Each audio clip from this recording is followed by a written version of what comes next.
శ్రీ మాత్రే నమః. నమస్కారం. నేను పండిట్ సూర్యప్రకాష్. ఈరోజు 17 ఏప్రిల్ 2026 శుక్రవారం. వృశ్చిక రాశి వారికి ఈరోజు చాలా ప్రత్యేకం.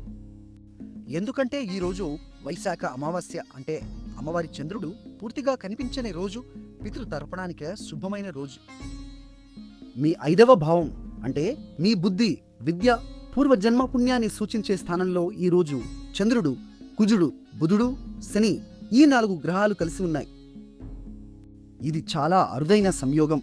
ఈ కలయిక మీ పూర్వీకుల నుండి ఆధ్యాత్మిక శక్తిని అందించగలదు. అయితే శని ప్రభావం ఉన్నందున మానసిక ఒత్తిడి కొంచెం ఉండవచ్చు. భావోద్వేగాలను అదుపులో ఉంచుకోండి. ఈ రోజు దశ శక్తిని నిర్దేశించే గ్రహం బుధుడు, అంటే బుద్ధి మరియు సంభాషణ గ్రహం. కాబట్టి మీ మాటల్లో స్పష్టత ఉంచండి. ముఖ్యమైన నిర్ణయాలు ఆలోచించి తీసుకోండి. మీ అదృష్ట సంఖ్య 7. మీ అదృష్ట రంగు నీలం. ఈ రంగు బట్టలు ధరిస్తే మనసుకు ప్రశాంతత లభిస్తుంది.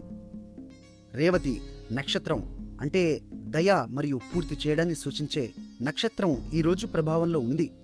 ఏదైనా అసంపూర్ణ పని పూర్తి చేయడానికి ఇది మంచి సమయం. ప్రియమైన బిడ్డ, ఈ అమావాస్య రోజున పూర్వీకులకు నీళ్లతో తర్పణం ఇవ్వండి. నువ్వులు దానం చేయండి. ఓం బుధాయ నమ అనే మంత్రాన్ని 7 సార్లు జపించండి. విష్ణు భగవానుడిని ప్రార్థించండి. మీ పూర్వీకుల ఆశీర్వాదం మీకు మార్గదర్శనం చేస్తుంది.